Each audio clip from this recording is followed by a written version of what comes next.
Nah, teman-teman, ini ada soal dan pembahasan lengkap Pengadministrasi Perkantoran untuk seleksi P3K Sekolah Rakyat tahun 2026. Ini ada dua e-book ya, ada e-book satu, ini berisi soal teknis yang di dalamnya ada soal PIU, ada soal etika perkantoran, ada soal tata naskah dinas ya, di dalamnya sini cukup lengkap. Dan ada lagi satu e-book full khusus pengadministrasi perkantoran yang membahas full teknis pemrosesan dokumen, pemeliharaan dan pengelompokan dokumen, pendistribusian dokumen, semuanya tentang administrasi. Tetapi sebagaimana kita ketahui bahwa pada soal ujian P3K itu ada soal PIU-nya, makanya kami buatkan juga yang di dalamnya di sini lengkap dengan soal PIU beserta soal kompetensi manajerial, sosiokultural dan wawancaranya.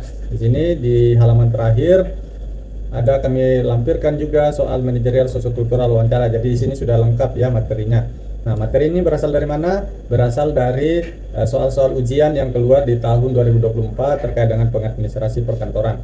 Oke, kita bahas beberapa soal ya. Nah, kalau kamu mau memiliki modul ini beserta tryoutnya, silakan klik link yang ada di bawah. Silakan di order modul beserta tryoutnya. Kamu juga nanti akan masuk ke dalam grup ini. Di sini saya mengupdate FR setiap hari soal-soal apa yang keluar di hari ini. Oke, teman-teman, ayo kita bahas satu persatu. Sistem penyiapan arsip yang mengelompokkan dokumen berdasarkan nama orang atau organisasi disusun secara alfabetis disebut sistem A. Sistem tunggal atau kronologis, B. Sistem abjad alfabetikal, C. Sistem wilayah geografis, D. Sistem nomor atau numerik, E. Sistem subjek atau masalah. Jawabannya apa, teman-teman? Karena di sini ada cluenya secara alfabetis, maka jawabannya adalah B. Sistem abjad atau alfabetikal. Pembahasannya, sistem abjad adalah sistem kearsipan yang menyusun arsip berdasarkan urutan huruf dan nama orang, badan, atau organisasi. Sistem ini paling banyak digunakan karena penyimpanan dan penumpukan kembali. Itu dia ya, teman-teman. Nah, soal nomor 2, alat kearsipan berbentuk kotak yang digunakan untuk menyimpan kartu-kartu indeks arsip secara vertikal disebut A. Snell Hector, B.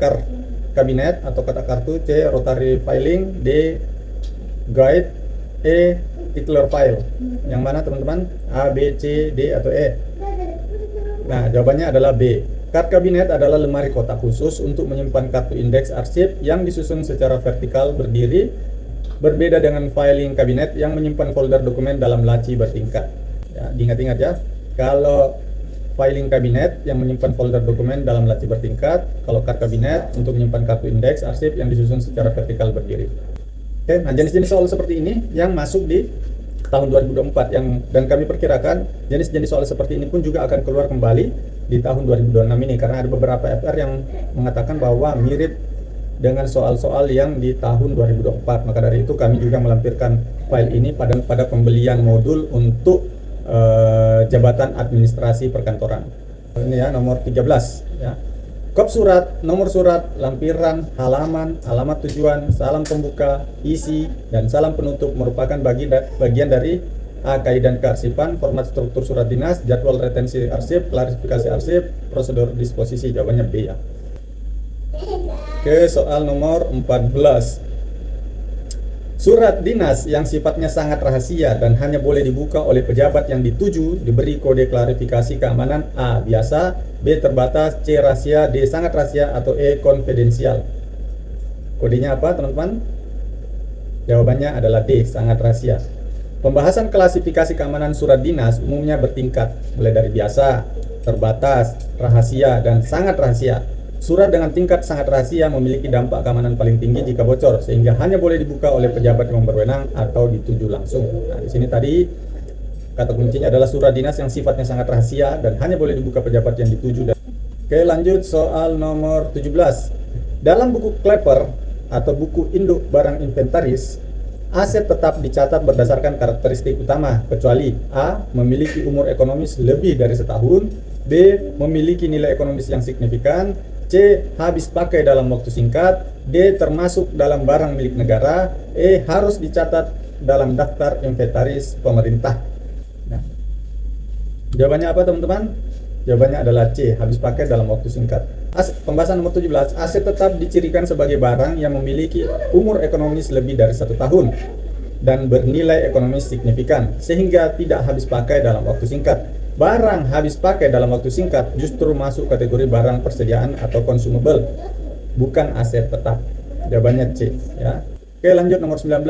Seorang pengadministrasi menemukan malware pada sistem operasi komputer kantor. Tindakan pertama yang paling tepat sesuai prosedur keamanan informasi adalah A. Menghapus seluruh file yang ada di komputer. B. Segera mematikan paksa komputer tanpa prosedur. C. Mengisolasi, memutus koneksi jaringan komputer tersebut agar malware tidak menyebar, lalu melaporkannya. D. Mengunggah file yang terinfeksi ke email pribadi sebagai cadangan. E. Membiarkannya saja karena bukan tugas pengadministrasi. Ini jawabannya adalah C ya, sudah sangat jelas tanpa perlu lagi dianalisa lebih dalam. Nah, pada soal ujian P3K juga itu ada soal-soal mirip dengan TIU. Di dalamnya ada persamaan atau sinonim, antonim, ada matematika dasar, ada bahasa Indonesia. Maka dari itu file ini sudah cukup komplit untuk teman-teman pelajari. Ya, contoh nomor 34. Antonim dari kata permanen adalah lawan kata ya, teman-teman. Permanen, lawan kata permanen A. Tetap, B. Abadi, C. Sementara, D. Kekal, atau E. Stabil. Permanen, tetap bukan ya, abadi bukan, jawabannya adalah C. Sementara. Oke.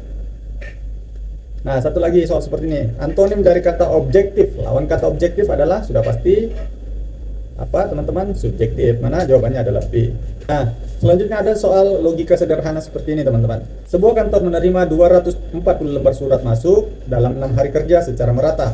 Jika pada hari ke-7 jumlah surat yang masuk meningkat menjadi 2 kali rata-rata harian sebelumnya, berapa jumlah surat yang masuk pada hari ke-7? Di sini diketahui menerima surat 240 lembar dalam 6 hari. Berarti 240 bagi 6 berarti perharinya adalah 40 lembar per hari. Nah, di hari ke-7 meningkat 2 kali lipat, berarti 40 kali 2, berarti jawabannya adalah 80. C. Ini jarak. Yang nomor selanjutnya ini jarak waktu kecepatan, ini sudah kita bahas di video sebelumnya, silakan teman-teman lihat. Oke. Nah, ini sudah sangat lengkap ya teman-teman, silakan dimiliki. Caranya klik linknya ada di bawah. Insya Allah mudah-mudahan modul ini bisa membantu teman-teman. Selain itu nanti teman-teman akan gabung juga di grup ini kalau order bersama dengan tryout bersama grupnya. Oke. Saya doakan teman-teman yang menonton video ini lulus. Sekian, terima kasih. Assalamualaikum warahmatullahi wabarakatuh.